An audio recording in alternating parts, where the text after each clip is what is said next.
Imaginez un instant que la véritable force d'un homme ne réside pas dans ses muscles, ni dans sa richesse, ni dans sa réputation, mais dans sa capacité à se maîtriser lui-même. Et si l'énergie que nous cherchons tous à l'extérieur se trouvait déjà en nous, mais dispersée, gaspillée, mal orientée, la rétention séminale est un sujet qui intrigue, qui fascine, et parfois qui dérange. Dans un monde moderne obsédé par la gratification instantanée, parler de retenue, de discipline et de sobriété semble à contre-courant. Pourtant, c'est précisément là que le lien avec le stoïcisme devient puissant, car les stoïciens, ces philosophes de l'Antiquité, enseignaient une chose essentielle. La liberté véritable ne se trouve pas dans l'absence de limites, mais dans la capacité à diriger sa vie intérieure. La rétention séminale, ce n'est pas simplement s'abstenir, ni fuir la sexualité. C'est avant tout un exercice de maîtrise. Reprendre le contrôle de ses désirs pour transformer cette énergie brute en force créatrice, mentale et spirituelle. Les partisans de cette pratique affirment qu'elle apporte clarté, vigueur et concentration.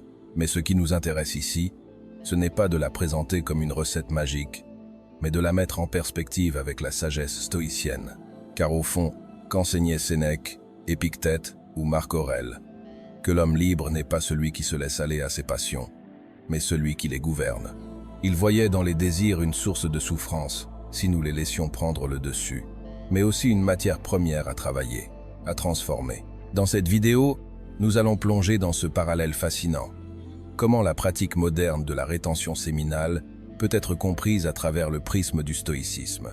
Nous explorerons la vision antique du désir, nous comprendrons ce que signifie réellement retenir et maîtriser. Nous verrons les bénéfices, les pièges, et surtout comment appliquer cela concrètement dans une vie guidée par la philosophie. Car il ne s'agit pas seulement de contrôler son énergie sexuelle, mais de comprendre qu'au-delà de cette énergie, c'est toute notre vie intérieure qui est en jeu. Être maître de soi ou être esclave de ses pulsions. Voilà la véritable question. La vision stoïcienne du désir et de la maîtrise de soi. Pour comprendre comment la rétention séminale peut s'inscrire dans une démarche stoïcienne, il faut d'abord revenir à la vision que les stoïciens avaient du désir, des passions et de la maîtrise de soi. Le rôle des passions chez les stoïciens enseignaient que nos troubles intérieurs viennent non pas des événements extérieurs, mais de la manière dont nous les jugeons. Les passions, pour eux, ne sont pas de simples émotions, mais des déséquilibres de l'âme, une réaction excessive, irrationnelle, qui nous éloigne de la sagesse. Parmi ces passions, le désir était considéré comme particulièrement dangereux, car il nous projette vers ce que nous n'avons pas encore, nous rendant dépendants et insatisfaits. Or, que représente mieux ce désir incontrôlé que la pulsion sexuelle, lorsqu'elle n'est pas maîtrisée? Elle peut devenir tyrannique, occuper toutes nos pensées, nous détourner de nos objectifs et nous priver de liberté. Le stoïcisme et la tempérance. L'une des vertus cardinales du stoïcisme est la tempérance, la capacité à trouver le juste milieu, à utiliser les plaisirs sans en être esclave. Cela ne signifie pas rejeter le plaisir, mais ne pas en dépendre. Sénèque disait « Celui qui est esclave de ses plaisirs est le plus grand des esclaves ». La rétention séminale, dans ce sens, peut être vue comme un entraînement à la tempérance. Apprendre à dire non, à se retenir, non par haine du plaisir, mais par désir de liberté. Désir naturel et désir artificiel. Épictète distinguait ce qui dépend de nous et ce qui n'en dépend pas. Mais les stoïciens faisaient aussi une différence entre les désirs naturels, manger, boire, se reposer, et les désirs artificiels, luxure, excès, dépendance. La sexualité, en elle-même, est un désir naturel.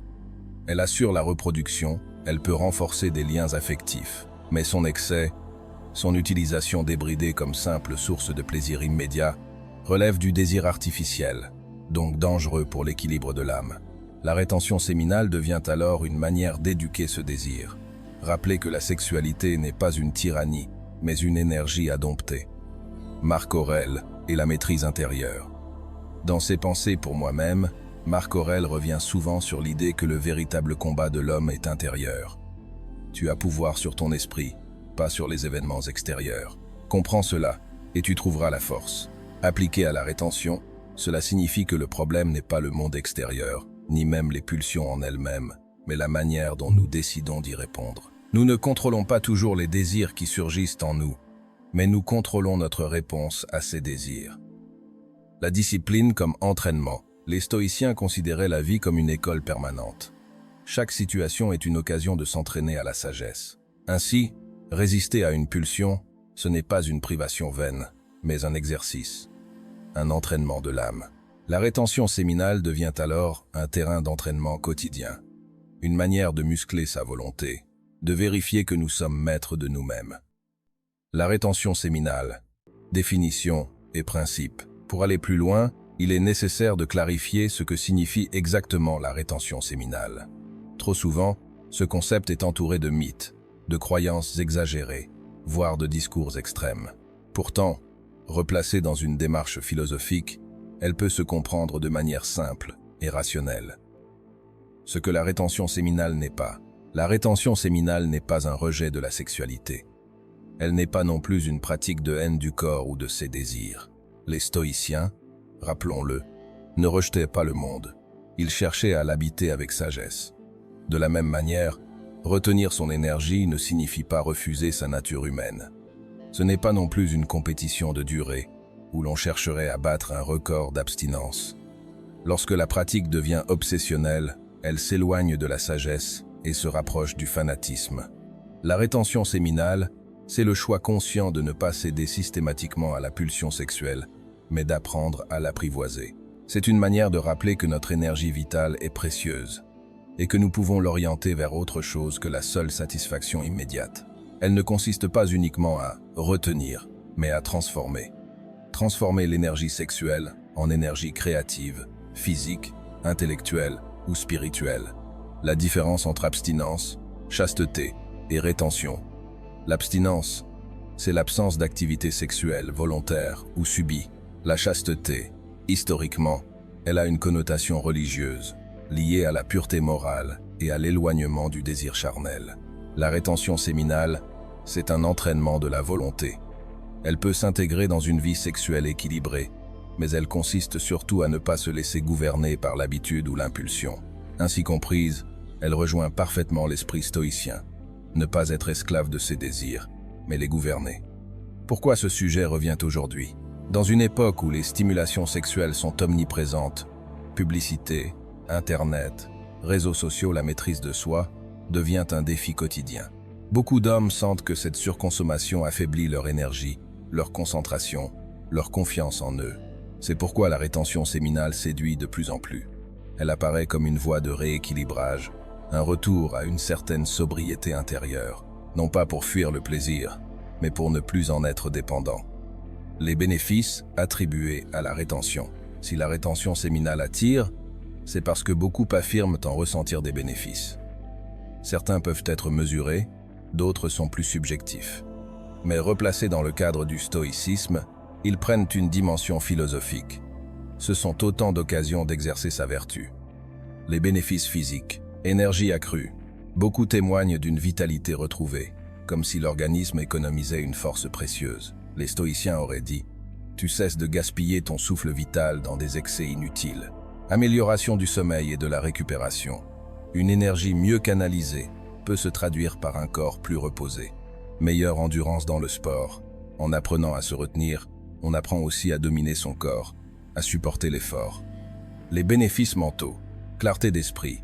Moins distrait par des pensées compulsives, l'esprit devient plus concentré. Discipline. Chaque fois que l'on résiste à une pulsion, on renforce son muscle de la volonté. Confiance en soi. Savoir que l'on peut se contrôler crée un sentiment de puissance intérieure. Épictète disait « N'attends pas que les événements arrivent comme tu le souhaites. Décide de vouloir ce qui arrive, et tu seras heureux. » Ici, le désir sexuel est un événement intérieur. Si tu décides de le maîtriser, tu deviens acteur de ta vie au lieu de la subir.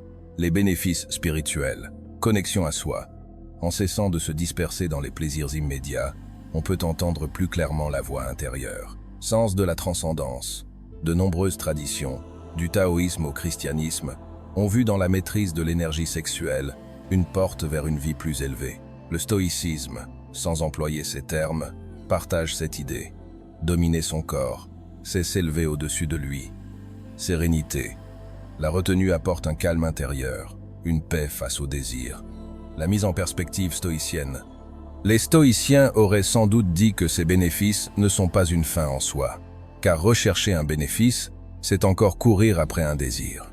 La véritable sagesse n'est pas dans ce que la rétention rapporte, mais dans le fait même d'apprendre à se maîtriser. Ainsi, même si la rétention apporte plus d'énergie, plus de confiance, plus de sérénité, l'objectif ultime reste la vertu, être maître de soi pour agir selon la raison. Dans les cercles modernes, beaucoup témoignent d'un changement radical de leur rapport au monde après quelques semaines de rétention. Ils parlent d'une concentration accrue, d'une capacité à entreprendre, d'une détermination nouvelle. Pour un stoïcien, ces effets ne sont que les signes visibles d'un travail plus profond, celui de la volonté qui se renforce. Comme un athlète qui s'entraîne chaque jour, l'âme s'entraîne à devenir plus stable, plus libre, plus forte. Les dangers et les excès. Comme toute pratique, la rétention séminale comporte ses risques lorsqu'elle est mal comprise ou mal appliquée. Ce n'est pas parce qu'une idée est porteuse de sagesse qu'elle ne peut pas être dévoyée. Les stoïciens eux-mêmes nous avertissent. Une vertu mal exercée se transforme en vice. Le piège de l'obsession. Certains tombent dans le piège de faire de la rétention une compétition. Combien de jours, combien de mois, l'esprit devient obsédé par le comptage, comme si la valeur d'un homme se mesurait au nombre de jours d'abstinence. Or, cela revient paradoxalement à être dominé par le désir de se retenir. Un stoïcien verrait là une erreur, car la pratique doit servir la liberté, pas la remplacer par une autre dépendance. La véritable question n'est pas « combien de temps ai-je tenu ?», mais « suis-je encore maître de moi dans mes choix ?» Un autre danger est la frustration. En voulant réprimer brutalement une pulsion, certains finissent par générer de l'angoisse, de la colère ou de la tristesse. La rétention devient alors une lutte violente, presque une torture. Or, le stoïcisme n'est pas une guerre contre soi-même, mais un apprentissage de la mesure. Marc Aurèle disait « Tu dois être comme le promontoire contre lequel se brisent sans cesse les vagues. Cela ne signifie pas refouler la mer, mais rester stable face à elle. » On trouve aussi des discours exagérés autour de la rétention, promettant des pouvoirs surnaturels, une réussite automatique ou une transformation magique. Ces promesses sont dangereuses, car elles détournent la pratique de sa véritable essence. Les stoïciens mettraient en garde. Rechercher la rétention uniquement pour obtenir un super pouvoir, c'est encore être esclave du désir, mais sous une autre forme. Le stoïcisme, au contraire, enseigne que l'on pratique la vertu pour elle-même, pas pour une récompense. Certaines personnes, en s'engageant dans une pratique trop stricte, finissent par s'éloigner des autres, fuir les relations, ou développer une vision négative de la sexualité. Cela va à l'encontre de la sagesse stoïcienne, qui nous invite à vivre en accord avec la nature humaine et à entretenir des liens justes avec autrui. La rétention ne doit pas couper du monde, mais renforcer la capacité à y vivre avec équilibre. Après avoir compris les dangers, il est temps d'explorer comment pratiquer la rétention de manière saine et stoïcienne. L'objectif est clair. Transformer une discipline corporelle en un chemin de liberté intérieure. La rétention comme exercice quotidien, les stoïciens considéraient chaque jour comme un terrain d'entraînement. Pour eux, la vie était un gymnase où l'âme se fortifie. Ainsi, la rétention séminale peut être vue comme un exercice quotidien de maîtrise de soi. Chaque fois qu'une pulsion se présente, c'est une opportunité de s'entraîner à dire « cela ne me contrôle pas ». Comme on s'entraîne à supporter le froid, la faim, la douleur, on s'entraîne aussi à supporter le désir sans y céder. Une manière stoïcienne d'appliquer la rétention est de rediriger l'énergie sexuelle vers des activités physiques. Le sport, par exemple, devient un exutoire naturel. En boxe, en course, en musculation, on peut ressentir cette vitalité transformée en force et en endurance. Les stoïciens pratiquaient eux-mêmes des exercices physiques, car ils savaient que l'âme habite un corps et que la discipline de l'un renforce l'autre. La rétention peut aussi nourrir l'esprit. L'énergie retenue se transforme en concentration, en lecture, en méditation, en écriture. Plutôt que de se disperser, l'attention devient plus stable.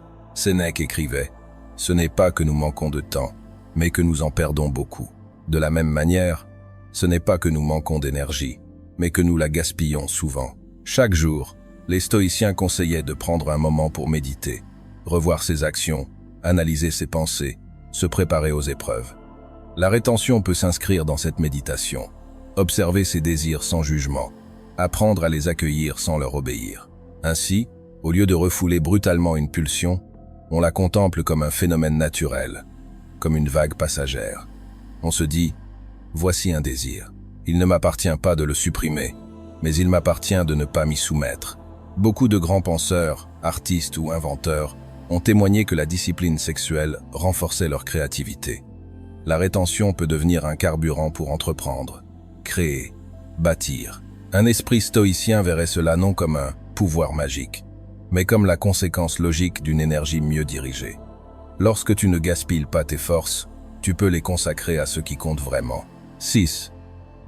La rétention comme rappel philosophique. Enfin, chaque moment de rétention est un rappel de la philosophie. Tout désir est éphémère. Je suis plus grand que mes pulsions. La vertu consiste à dominer ce qui est en moi, pas à me laisser dominer. Si la rétention séminale semble aujourd'hui un sujet moderne, elle a en réalité traversé les âges et les cultures.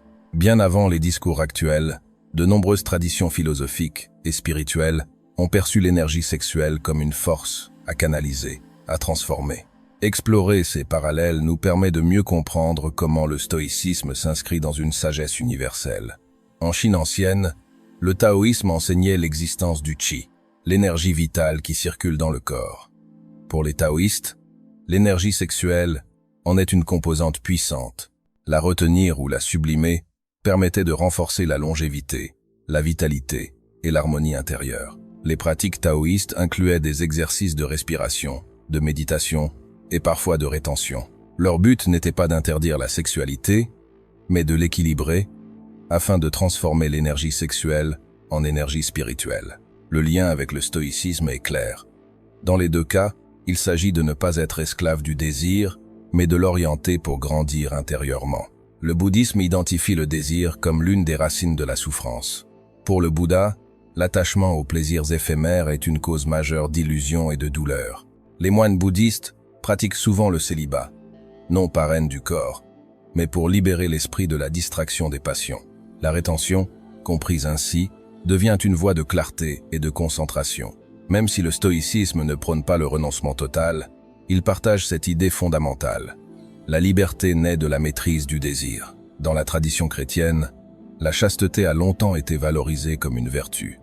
Pour les moines et les ascètes, retenir leur énergie sexuelle signifiait consacrer toute leur force à Dieu et à la prière. Si l'approche chrétienne diffère du stoïcisme par son orientation vers le divin, on retrouve un même constat.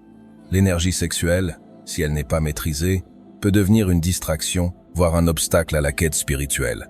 Dans certaines écoles de yoga, la sexualité est perçue comme une énergie puissante. La rétention et la sublimation de cette énergie sont censées éveiller la conscience supérieure, ouvrir l'esprit à une dimension plus vaste de l'existence. Encore une fois, l'accent est mis sur la transformation plutôt que sur la répression. Ce qui distingue le stoïcisme, c'est son pragmatisme. Là où d'autres traditions lient la rétention à des buts mystiques, spirituels ou religieux, le stoïcisme rappelle simplement ceci.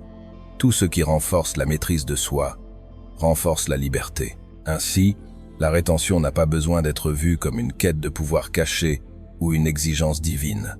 Elle est, tout simplement, un exercice parmi d'autres pour apprendre à gouverner son esprit et son corps. Nous voici arrivés au terme de ce voyage entre la rétention séminale et le stoïcisme. Nous avons vu que cette pratique n'est pas un simple défi physique, mais un exercice philosophique. Elle ne consiste pas seulement à retenir, mais à transformer. Transformer une énergie brute en clarté, en force, en discipline. Le stoïcisme nous enseigne que la véritable liberté n'est pas de céder à tous nos désirs, mais de savoir lesquels suivre et lesquels dominer. Dans ce sens, la rétention séminale devient une école de liberté intérieure. Chaque pulsion est une épreuve, chaque tentation est un entraînement, chaque victoire sur soi est une victoire sur le chaos intérieur. Mais souvenons-nous, la voie stoïcienne n'est pas celle de l'excès, ni de l'obsession. La rétention n'est pas un absolu, mais un outil. Son but n'est pas d'accumuler des jours ou de rechercher des pouvoirs extraordinaires, mais de forger un caractère stable, fort et libre. Marc Aurèle écrivait « Celui qui est maître de lui-même est plus puissant que celui qui commande à des armées. » Cette phrase résume parfaitement l'esprit de cette pratique. Alors, que vous choisissiez de pratiquer la rétention ou non, retenez ceci. Chaque instant est une occasion de vous exercer à la maîtrise de vous-même. La sexualité n'est qu'un terrain parmi d'autres. Le stoïcisme vous invite à la même leçon, partout, Toujours, être libre, c'est être maître de soi. Si cette réflexion sur la rétention séminale et le stoïcisme t'a inspiré, n'oublie pas de t'abonner à la chaîne pour ne rien manquer des prochaines vidéos. Laisse un commentaire pour partager ton expérience ou ta vision de la discipline intérieure. Et si tu as trouvé de la valeur dans ce contenu, pense à mettre un like. Ensemble, continuons à cultiver la maîtrise de soi, la sagesse et la force intérieure.